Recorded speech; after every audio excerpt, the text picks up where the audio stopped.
Good morning, students. How are you? I hope you all are doing very well. You have started going back to schools. It's a very, very good news. Offline classes have started. Finally. Today, again, I'm back with another beautiful and wonderful and funny chapter. This is a funny one, and its name is A Bicycle in Good Repair. Very soon, I'll be uploading the question and answers of this chapter, just of the part 1 and part 2 later on. And it's in 2 parts. It's from Honeycomb. I've got my book. Please open your PDFs if you want to understand it well. I'll be explaining this chapter and the characters of the chapter. Yes, it's very important to know the characters beforehand, and they are just 2.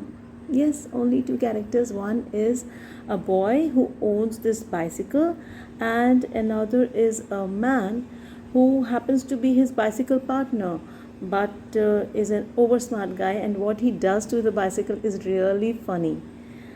So let's see what happens in the chapter. I'll start reading now. If you wish to go on a long bicycle ride, the bicycle should be in a good condition. Yes, it should be. If possible, an expert mechanic should overhaul it. But what happens if the machine has a will of its own and the mechanic knows next to nothing? That's what happens in the chapter. This is a boy who has this cycle and he wants to go on a long bicycle ride.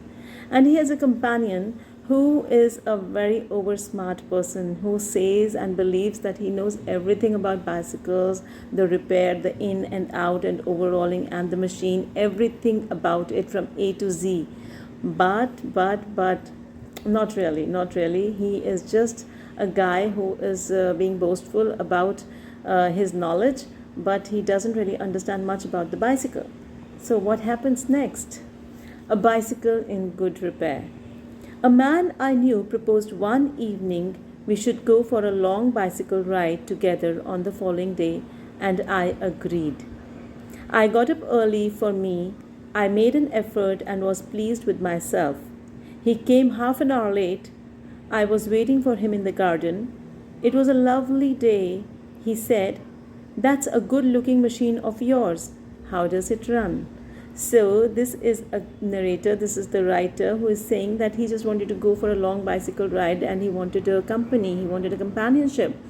So, a man agreed to be with him and they decided that okay, tomorrow morning we'll go for a bicycle ride. And he got up very early because he was so eager to go to the bicycle ride, for the bicycle ride. And he got up, he got ready and he just fixed everything. He got his bicycle out, he cleaned it and he was all set. But when he arrived on the set place, that was the garden, to meet this person, this man, he was nowhere to be seen. He was half an hour late. And once he was there, he said, "That's a good looking machine of yours. How does it run?" He said, "Yes, this is a lovely machine." Now, machine here means the bicycle. It's a wonderful machine of yours. And how does it run means, is it working in a good condition? "Oh, like most of them," I answered, "easily enough in the morning. Goes a little stiffly after lunch." So, this is a mock here. This is a funny statement over here by the narrator. He says that my bicycle is perfect and it's really good, it's really nice, and it moves very comfortably, very smoothly in the morning, but it goes a little stiffly after lunch. Why a little stiffly after lunch? Can anybody tell me? If you know, just write in the comment box, but I won't really wait for your comments because I want to explain the chapter nicely. So here, little stiffly after lunch means that do you realize what happened to you when you take your lunch, when you take your afternoon meal? You feel lazy, right? You feel a little stiff. You want to take a nap. You just want to lie down and laze around here and there.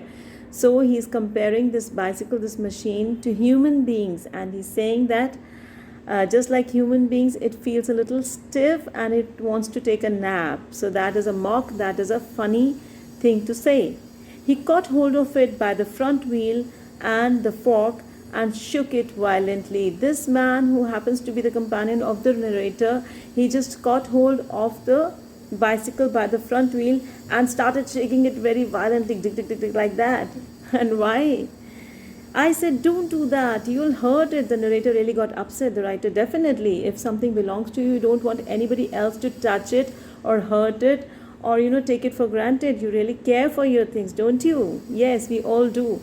This narrator also is little possessive and little more possessive about his bicycle, and he's really shocked with the attitude or the behavior, the action of this man, and he's saying, what are you doing? You'll hurt my bicycle, don't do this. I did not see why he should shake it. It had not done anything to him. My bicycle is a poor thing and had not done anything wrong to this man who happens to be my partner for the bicycle ride. So why is he shaking it? Besides, if it wanted shaking, I was the proper person to shake it. Now, if I am the owner of anything, I have the right to shake it, break it, and remake it. I cannot touch anybody else's property. I cannot take anybody's property for granted. I am there to take care of my own things. So if I want to break my cycle, I will break it, no matter what anybody else says, no matter if somebody stops me for doing that. Only I have the right? So here this writer is saying only I can shake it, I can break it, I can be violent with it, but no one else. I was the proper person to shake it. I felt much as I should had he started whacking my dog. It was as bad as whacking my dog. What is the meaning of whacking? Whacking means beating or striking. So I felt much as I should had he started whacking my dog. I am so possessive. I was so possessive about my bicycle as I was possessive about my dog. I loved my dog and I loved my bicycle. I felt the same pinch, I felt the same hurt the way he would have behaved with my dog. अगर वो मेरे dog के साथ बुरा behave करता तो भी मुझे उतना ही गुस्सा आता जितना भी वो मेरी साइकिल के साथ बुरा बिहेव कर रहा है. I said it doesn't if you don't wobble it. Sorry, I missed one sentence. He said this front wheel wobbles. What is wobbling now? Wobbling is moving unsteadily from side to side. Have you observed a bicycle moving or wobbling? It's like dig, dig, dig, dig, dig. It's not stable. That instability is called wobbling. I said it doesn't if you don't wobble it. Now the writer is actually getting upset about his attitude or behavior or his actions towards the bicycle, and he says the front wheel doesn't wobble if you actually deliberately do not wobble it. अगर आप जानबूझ के इसको हिला रहे हो, definitely it will wobble. It didn't wobble. As a matter of fact, nothing worth calling a wobble. It did not wobble. You were trying to wobble it, but it was not actually wobbling. He said, this is dangerous. Have you got a hammer? Now this man is too smart for his shoes. He said, no, it's actually wobbling. Didn't you notice it? So, and this can be dangerous while we are on a long bicycle ride. It can be really dangerous. Have you got a hammer? Do you have a hammer? I ought to have been firm, but I thought that perhaps he really did know something about the business.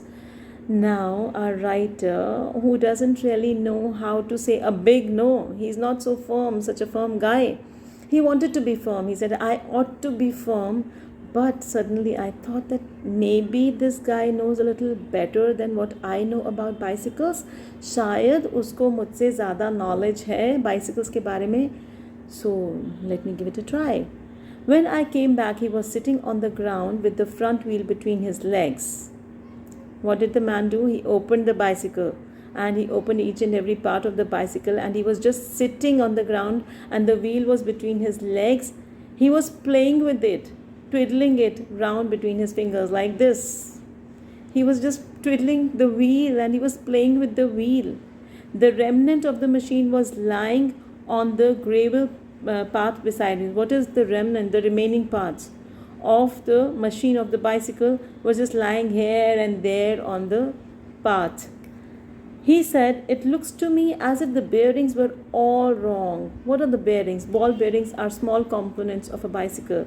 So he said, just using his oversmart knowledge, he said, I think the bearings were fit here and there. They were all wrong done. We could have been in danger. It's good that I opened your bicycle. I just wanted to check it once.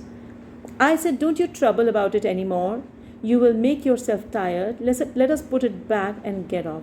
Now this person, the writer of ours, he wants to get rid of this man very soon, and he just wanted to ward this man off, and he said, don't you trouble it anymore. Don't you think about it, my machine anymore. You will be very tired, and thank you so much. You did this favor to me. let us put all this back, these ball bearings, this wheel and everything back to its place and not trouble the bicycle and yourself anymore. He said, we may as well see what is matter with it. Now it is out. Now this man is also hell-bent to see and to prove that he knows everything about the bicycle. So he said, now everything is open. The whole bicycle is open. So let us see what is the matter with it. What is the problem with it? He talked as though it had dropped out by accident. And what he said proved that everything, the wheel, the ball bearings, everything has come out just by chance. It's a coincidence that they are out and now they should examine it nicely. But all he did was actually, it was his own motive to do all that. Before I could stop him, he had unscrewed something somewhere and out rolled all over the path some dozen or so little balls. Now the narrator, he wanted to stop him. He wanted to just hold him on. But before he could do that, the man, he unscrewed something somewhere. And what happened? Small little dozen balls, they rolled over here and there. It was more and more disastrous, getting better and better, we must say. Catch him, he shouted. Catch him. We mustn't lose any of them. Just catch them. We should not lose them. He was quite excited about them. He was just so excited. Oh, catch them. Just you get, so excited about little puppies or little chicks moving here and there. That was the same. His was the same reaction about the balls. Just catch them. We should not lose them. We groveled round for half an hour and found 16. So half an hour gone. They were just trying to find the balls here and there, under something, over something. And after half an hour of effort and labor, what they found was 16 small, those little balls. He said he hoped we had got them all, because if not, it would make a serious difference to the machine. I put them for safety in my hat. It was not a sensible thing to do, I admit. So after all that effort, all that labor, all that hard work and exhaustion, they found 16. And he said that I hope we have found them all, because if we don't find all the balls, our machine as it was. So that was the trouble. So for safety, I put all these balls in my hat. Though I admit it was not a sensible thing to do, means why it was not a sensible thing to do? Because hat in itself is an unstable thing. And if you put something like small balls in it, whenever it gets more unstable and turns topsy-turvy, the balls would be gone again. So this was the first part of our chapter, A Bicycle in Good Repair. I'll be uploading this very soon, and I'll be uploading the next part also very soon. So just watch, like, share and subscribe, and do tell me if you want to know something more about the chapter or anything about English language in the comment box. See ya. Bye bye.